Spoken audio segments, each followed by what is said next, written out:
syaratnya dapat ilmu harus belajar. Al-ilmu bitta'allum, ilmu didapat dengan belajar. Wal barakatu bil khidmati, keberkahan hidup dengan khidmat. Kalau kita hendak dapat hidup yang berkah, berkhidmat, melayani kedua orang tua nang sudah tua. Orang berkhidmat itu mengabdi kepada kedua orang tua, itu mendatangkan berkah. Wan naf'atu bitta'ah, hidup bermanfaat harus dengan taat kepada Allah. Taat kepada Allah, taat kepada perkataan Rasulullah, taat kepada perkataan orang-orang yang alim, taat kepada kedua orang tua, istri, taat kepada suami. Itu hidup bermanfaat. Nah, menuntut ilmu syara jalan menuju ridha Allah. Makanya orang hebat itu senantiasa mendekatkan diri kepada Allah, mendalami ilmu agama dan taat kepada Allah. Kalau Tuan Syekh Abdul Qadir Al-Jailani radhiyallahu anhu, beliau berkhalwat untuk beribadah kepada Allah, biar konsentrasi beribadah tidak ada gangguan. Berkhalwat bersepi-sepi untuk beramal selama 25 tahun. Sidin kada tahu di orang, orang kada tahu di sidin. Itu berkhalwat namanya. Orang tahuan lainlah, tapi termasuk kayak itu, cuman kada mantap belum berkhalwatnya. Hendak berkhalwat pada kau orang anu gainal aja dalam setahun ini mun ada apa aja ada jangan cari aku, mun aruh aja jangan cari aku hendak berkhalwat. Itu kadah namanya.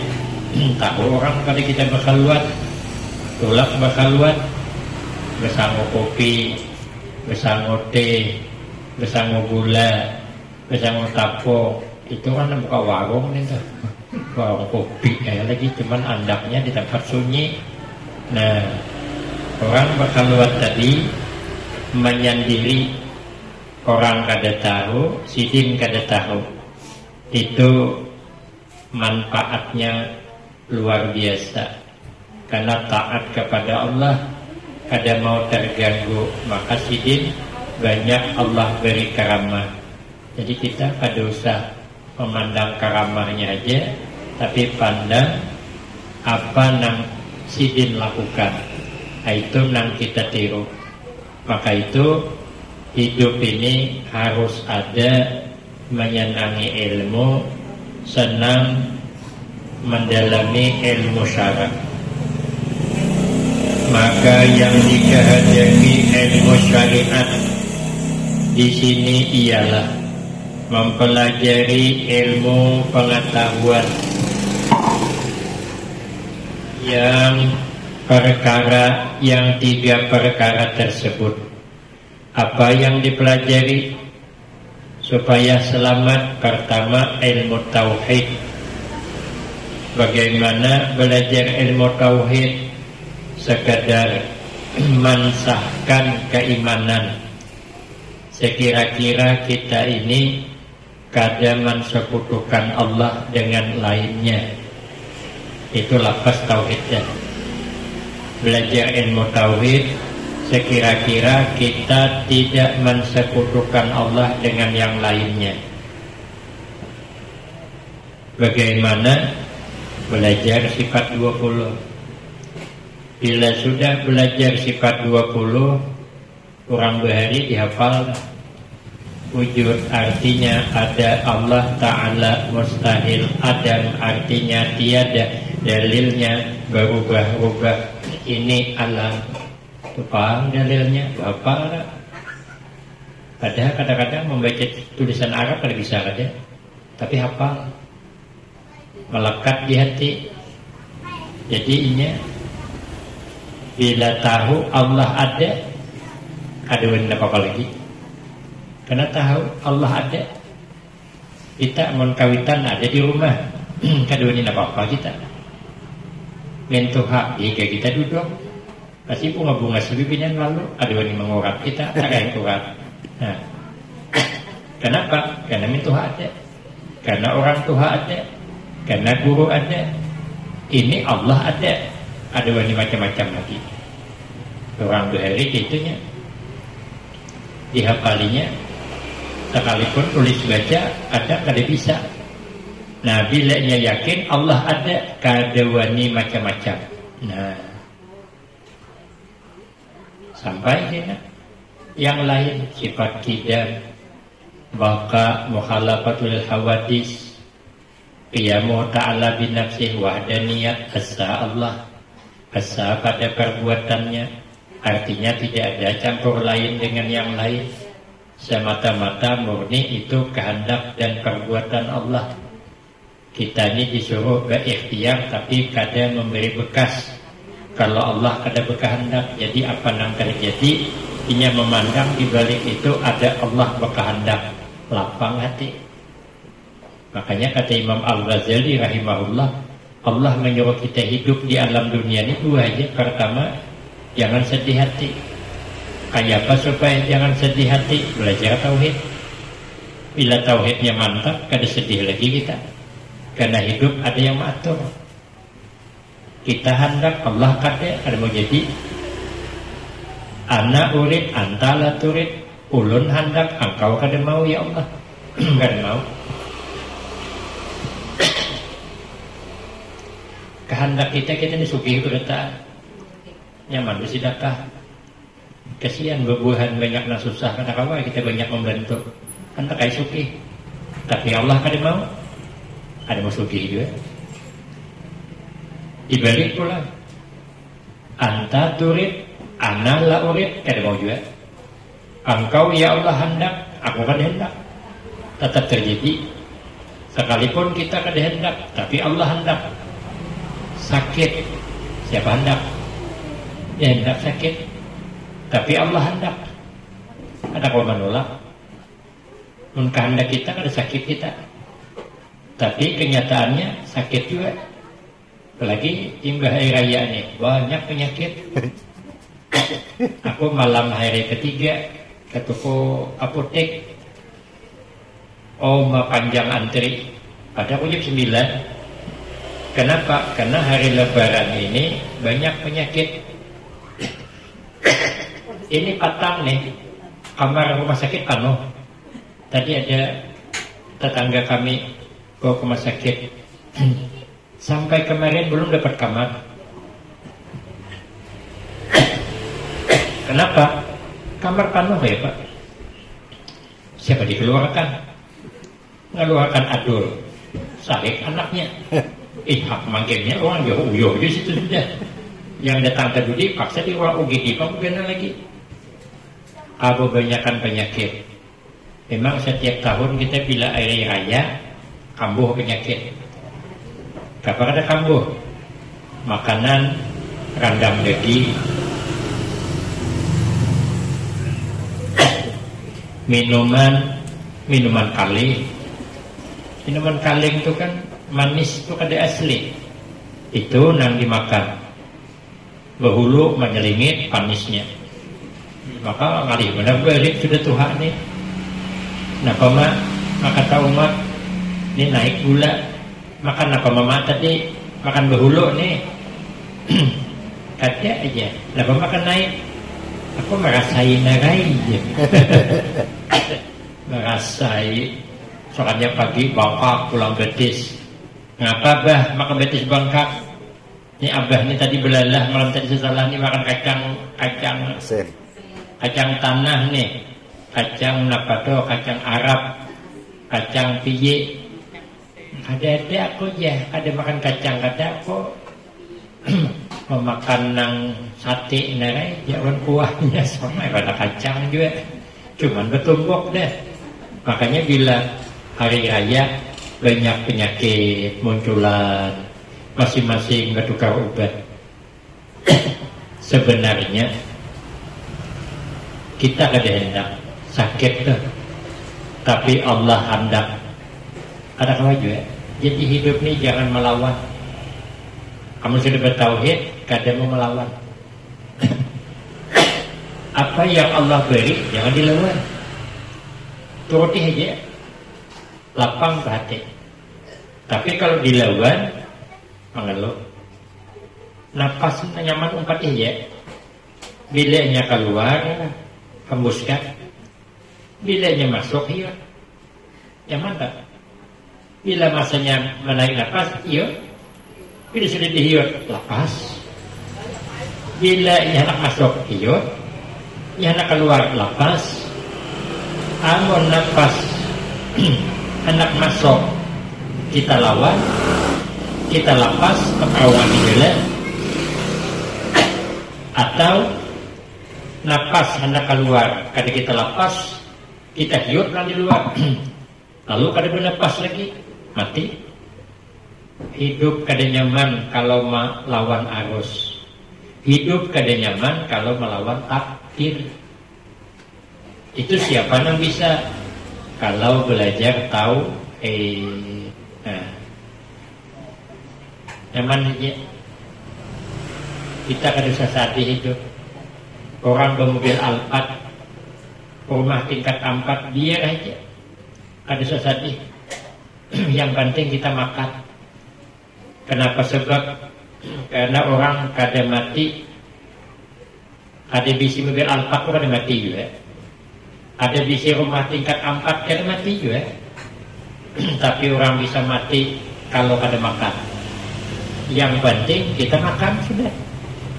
Maka ada bisi mobil Alphard nang penting makan nyaman.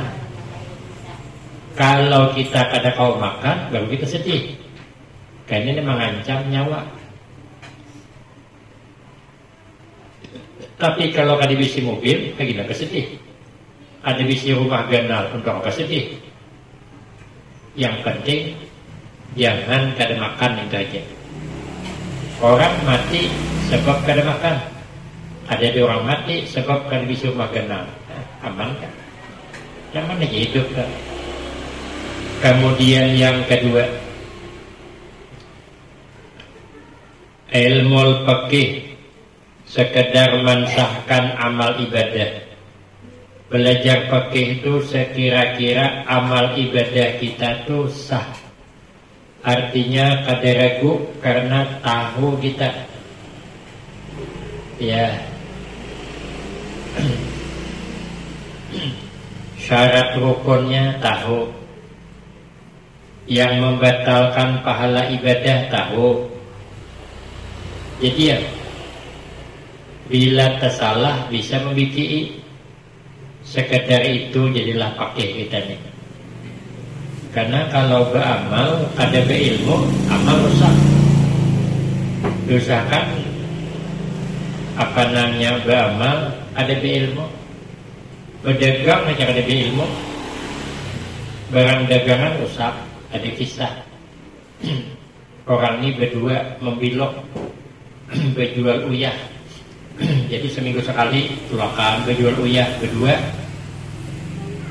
Ya, yang si kongpungo, si kong tambuk. Ada senengnya kan ya. Ada berilmu, berdagang bulikan, bersisa uyah 2 karung. Maka musim malih diandak disampan. Kalau kau ditantan malih diandak di rumah halus. Kalau kau di kami anak diandak di langkau. Kalau kau tawan orang, tentan orang juga.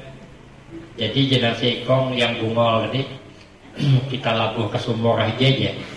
Cocok aja tambok tuh anak sumur. Dijamin maling gak ada tahu kalau diandak di sumur. Ini sama kada bungol. Ada tahunya bakal lanah dan sumur dah. Andaklah dalam sumur 2 karung. Sampai minggu hadapan seminggu sekali bilok. Tajun naik si Bungo tadi mencari uyah tadi. Sekali dia lagi hilang aja nang tajun pertama. Hibatnya dia maling tahu. Tahu pada ada uyah dalam sumur. Aja si tambuk kada mungkin. Mau dalam sumur kayak pang tahu. Barang bukti aja si Bungo tadi. Ada lagi nah, ada lagi. Tajun naik si tambuk tadi cari juga. Tahar karungnya. Begitu diangkat tertinggal karung. Om aja sini tiba-tiba maling nih. Uyahnya diambil, karungnya ditinggal. Dikiranya malingnya ambil uyahnya, karung ketinggal. Sekalinya di dalam karung tuh ada ikan haruan singkong. Itu panjang kisahnya. Dari situ tidak kisahnya. Karena ada berilmu lanah uyah. Beramal ada berilmu lanah pahalanya. Sekedar itu jadilah kita belajar ilmu fikih. Caknya kawal lebih. Nah, tapi enggak ada kawal hingga situ aja Allah. Yang ketiga ilmu tasawuf, sekedar membersihkan batin daripada sifat-sifat kerusakan yang mencederakan pahala amal ibadah. Apa yang mencederakan? Tahu kita hasad bisa merusak amal ibadah. Ria bisa menghilangkan pahalanya. Ujub sama aja. Sum'ah sama aja. Sombong apalagi bukan menghilangkan pahala, tapi bisa mengantar kepada jauhan bala. Maka kita ni kada boleh sombong, ada boleh ria, ada boleh ujub, ada boleh merasa hebat sendiri. Katuju banget dikenal orang tuh katuju benar jadi bila dipuji orang marah lubang hidung begenal. Makanya kita bila dipuji tahu bila anjungan kok begenal lubang hidung. Apa mete ada anak-anak halus abahnya memuji anaknya tuh perhatikan dasar begenal lubang hidungnya. Padahal tadi agak haloi lubang hidung. Bila kita muji anak begenal lubang hidung, kasihan anak. Jangan pada dipuji. Aina merusak pahala amal ibadah. Kalau kita ini kena penyakit hati, sombong apalagi. Maka kata Tuan Guru, ada orang masuk surga sebab dosanya, ada orang masuk neraka sebab amalnya.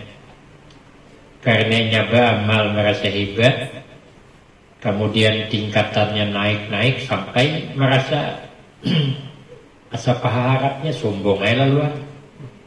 Itu kan sebab nyaba amal lalu sombong. Pada akhirnya pahala hilang, masuk neraka. Berarti orang masuk neraka sebab amalnya. Ada orang masuk surga sebab dosanya. Karenanya merasa salah, merasa hina, diberi Allah hidayah, taubatnya, taubat beramalnya, matinya, akhirnya masuk surga sebab dosanya. Ada di zaman dulu orang ini berilmu, beramal, kemana-mana dihormati orang, diagungkan orang, dikawani orang. Ada 2 keriman ahli pendosa, melihat orang baik ini nyamannya, itu dia senang berdua di dunia, kayak itu hebatnya dah. Ayah pada akhiratnya masuk surga, yang melayani para bidadari, nyamannya inya jadi orang soleh, ahli ibadah. Ya Allah, kami maka banyak dosa, orang kadang nampak kawan, dan orang takutan juga keriman bang.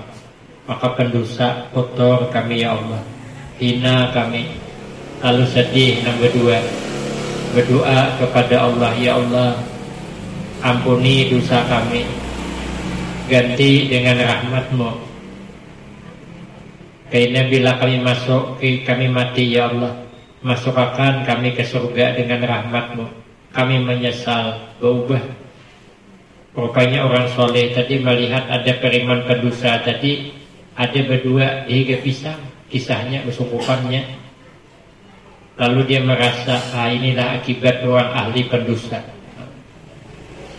Karena ia jahat di dunia saja payah ya. Anak beparak kedua ini, karena jahat. Di padang tagah berdiam, orang makan nyaman makanan, yang kedua di beparak. Itu baru di dunia begitu siksanya. Kayak apa di akhirat? Maka ya Allah, puja sidin tadi, kalau aku mati ya Allah, jangan kau kumpulkan aku orang ke. Jadi kan ini merasa hebat dah. Rupanya dua doa ini kedua-duanya dikabul Allah. Orang ahli maksiat tadi karena betul-betul bertaubat, merasa hina, minta ampun dengan Allah, dikabul, akhirnya masuk surga. Nah, nang orang hebat tadi itu inya berdoa, bila mati jangan dikumpulkan, indah. Karena jadi surga, ada boleh itu, nya juga minta, paksa ke neraka. Ini namanya masuk neraka sebab amalnya, masuk surga sebab dosanya. Maka itu sehebat apapun kita, ada boleh merasa hebat, hati dijaga. Kenapa? Sebab karena sekurus-kurus ikan pasti ada dagingnya, tapi selamak-lamak ikan pasti ada tulang. Mana ikan kurus, ikan bulu ayam kurus, tapi ada dagingnya. Udah disangka karing kayak kopok, nyaman dimakan, yang begigi, aku kerawak. Tapi selamak-lamak ikan juga ada tulangnya. Makin lamak ikan makin kenal tulangnya. Pokoknya kita nih makin hebat, makin kenal ujiannya. Makin hebat sifat hasad, sifat dengki makin besarnya. Makin hebat makin besar.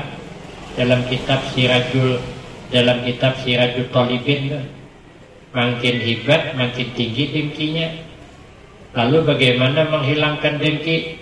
Kata sebagian ulama, yang paling cepat menghilangkan dengki itu adalah zikrullah, la ilaha illallah. Makanya orang tharikah senantiasa berzikir. Belum ambil baiatnya, paling kurang imbas sembahyang 10 kali berzikir. Karena orang berzikir itu dalam kitab Hidayatus Salikin, Allah akan selamatkan dari segala macam kejahatan. Nah, jadi akhir zaman ini supaya kita jangan kena kejahatan, banyak berzikir. Banyak berzikir la ilaha illallah. Orang minta amalan kayak apa aja supaya selamat daripada diguna-guna orang. Itu kan banyak berzikir aja. Karena itu amalan. Kata Nabi, tidak ada amalan yang lebih menyelamatkan dibanding berzikir kepada Allah. Bahkan kejahatan dunia dan akhirat itu amalan yang paling baik. Supaya selamat dari kejahatan dunia dan akhirat adalah banyak berzikir kepada Allah Subhanahu wa ta'ala. Nah, jadi jangan sampai penyakit hati bersarang di hati kita. Inya 4 liwat biar. Kadang-kadang ada aja liwat mendengar cerita si anu wah ini meningkat benar, ada juga jingkir di hati. Karena ini melupakan kita. Ada kita dulu naiyaan membantu inya nih, sekalinya melupakan. Ada juga jingkir. Biarkan aja yang 4 lalu. Jangan disimpan. Semua ada rezekinya masing-masing. Itu rezekinya. Malah bersyukur kita kepada Allah, kita menjadi jabatannya. Walaupun kita dijajaknya marah, tapi pernah jadi jabatannya sukses. Ada menjejak sampai ke kepala, menjejak dia aja. Yang penting kita pernah mengangkat dia menjadi orang sukses. Jangan berdiri, jangan berdengki. Itu tujuan belajar ilmu tasawuf. Mungkin kita ini bisa dengki, maka Nabi tiap-tiap nikmat itu fa inna kulladzi nikmah mahsud. Maka tiap-tiap orang mempunyai nikmat itu mesti ada yang dengki. Ya? Bila kita dapat nikmat, apalagi mengajar, mesti ada orang ada suka. Ada di dalam kitab Nasrul Ibad, seseorang yang hebat berkata, aku Jisuddin kayak apa aja, selalu berhasil membuat senang orang lain kepadaku. Aku selalu berhasil. Tapi Jisuddin, aku tidak pernah berhasil membuat senang hatinya kepada orang, dan orang itu dengki dengan nikmatku. Nah, jadi kalau orang itu dengki dengan kita, apa aja baiknya kita tetap salah. Tetap salah di mata orang yang dengki. Orang ini dengki, orang kita ada suka, apa aja baiknya tetap salah. Berarti kan jahat, penyakit hasad tadi. Itulah penyakit hati yang harus kita pelajari, jangan disimpan, ubati dengan banyak berzikir kepada Allah Subhanahu wa taala. Wa ta'allaman ilman yusahihu ta'atan wa aqidatan wa mazakiyal qalbi asqala. Pelajarilah ilmu yang mensahkan taat, dan ilmu akaid, dan ilmu yang membersihkan hati.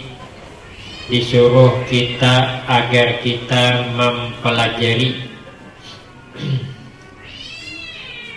Wajib atas tiap-tiap kita orang mukallaf, orang yang diberati hukum, belajar ilmu tauhid, wajib hukumnya, yaitu ilmu yang berkenaan dengan sifat-sifat ketuhanan, agar dapat membedakan antara yang qadim dengan yang baharu. Kita ini seberataan baharu, Allah yang qadim. Antara Tuhan dengan makhluknya, antara yang menyembah dengan yang disembah, harus bisa membedakan.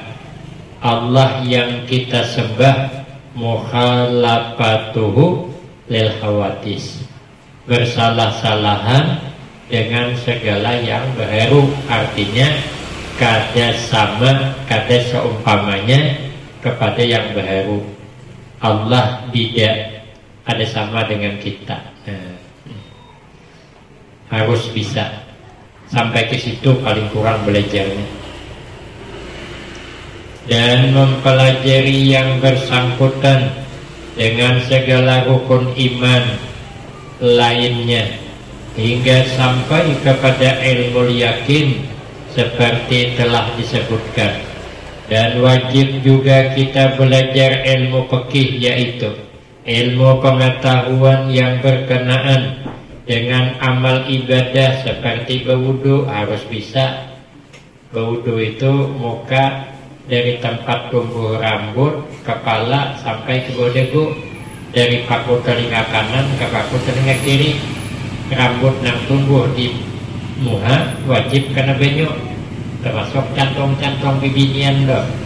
Kalau pohonnya di sini jangan dinaikkan ke atas telinga, kena ada terbeso, ada sah wuduknya. Jadi apa yang tumbuh di bagian muka dari tempat tumbuh rambut dari sampai ke kaku nih, berarti cantong nih, cantong-cantong nih termasuk muha, harus dibeso. Kecuali cantong tabal banget, janggutnya tabal benar, kira-kira samut termasuk ke dalam janggut tuh 2 hari sasat, hari ketiga ma'arwah mati takapit samut di situ. Atau kada wajib sampai ke kulit, tapi sunat menyalat-nyalati karena tabal benar. Mau kada tabal wajib kayak janggut tuh nih, wajib nih. Nah, jadi harus tahu kita di mana batas wudu. Tangan, hujung tangan sampai ke siku. Nah, ubun-ubun terserah asalkan aja, asal jangan ujung rambut ditarik. Yang penting di dalam wilayah kepala. Nah, itu harus tahu kita dalam wudhu tadi. Kemudian mempelajari pulang tentang sembahyang. Sembahyang harus tahu sembahyang isya kayak apa, sembahyang subuh kayak apa, harus tahu. Jangan sampai sembahyang subuh 3 rakaat. Jangan minta kenapa maka 3 ikan sembahyang. Paling minanto bertakon biasa. Memangnya aja di kampung ini berapa pasaran sembahyang subuh? Ya banyak orang pasarannya 2 juga. Maka itu aja subuh itu kita sarakaat aja lagi. Karena sudah terdahulu 3 ada mau nanti. Itu namanya Malaysia fakihnya. Jadi tahu kita masalah sembahyang, masalah puasa, apa yang membatalkan puasa, tahu kita. Kita hanya rindu puasa. Ya. Dan zakat tahu kita, apa berzakat tuh? Duit kita zakati, tapi duit kita dihutang orang, zakat dia juga. Kamu diduga bakal dibayarnya, tapi mungkin kira akan diduga karena kau ditipu orang. Orang musim kadang-kadang lewat HP, lewat telepon. Nah, kadang pura-pura tersalah mengirim duit, berhasil dikirimnya ke kita. Minta maaf katanya aku tersalah kirim, terkirim ke rekening pian, tolong beli kakak duit tuh. Ini buktinya. Nah kita melihat betul rekening, lalu beli kakak mana ada di bank ada. Kita terpedaya dengan cakapnya, hilang duit kita, ada didekatin itu kada bakal beli kakaknya. Kadang nak menukar alat material, ya minta nota dulu kirim. Kalau dikirimnya duit ke kita, sangatnya lebih pulang mengirim. Orang belanjanya 15 juta kirim ke 30. Nah, lalu katanya mau dikatakan 15. Kenapa lebih? Karena itu 15 untuk aku aja. Laporan tetap 30. Pokoknya ngurus 15. Karena kita melihat berhasil kirim aja. Dari di bank mana masuk bualinya. Penyarinya kawan karena berarti duit itu kan ada bakal diharap minta. Ada bakal dapat lagi orang kada tahu di mana. Ayo kita mencari pesawat telepon bulik diblokir udah. Cari ke bank, buka rekening di bank tuh oleh pegawainya. Adalah duit itu masih hilang dah, ambilnya. Ternyata kalau diblokir, nomor rekening orang tuh. Soalnya kan orang sini orang jauh hilang ngarannya. Lalu kita nak berzakat, hitung atau ada. Cuman kalau orang biasa berhutang, orang itu bayaran aja, cuman belum. Itu ketika anak mengeluarkan zakat itu kalau bukan orang zakati atau barang dagangan kita itu sekali ada yang belum dibayar ambilan untuk tetap dizakati walaupun hutangan tapi kan milik kita masalah berhutang urusan belakang. Nah, makanya bila akhir tahun jangan banyak berhutang untuk ujung berzakatan. Nah, sudah ke rumah kita zakat aja barang kita, barang dagangan kita. Nah, zakati. Jadi harus tahu tentang zakat tadi biar duit tadi jangan menjadi musibah di akhirat. Kita wajib mempelajari rukun-rukunnya, syarat sahnya dan batalnya supaya amal kita itu dapat dikerjakan menurut apa yang telah disyariatkan oleh Nabi kita. Dan wajib juga kita belajar ilmu tasawuf, yaitu mempelajari sifat-sifat kerusakan batin agar dapat kita menghindarkan diri daripadanya kerusakan batin dan mengetahui sifat-sifat kepujian supaya dapat mengamalkannya, sehingga amal ibadah yang dikerjakan dengan berdasarkan ilmu pengetahuan yang 3 perkara ini sah dan diterima Allah Subhanahu wa ta'ala. Kemudian hadis salasah wallahu a'lam bishawab.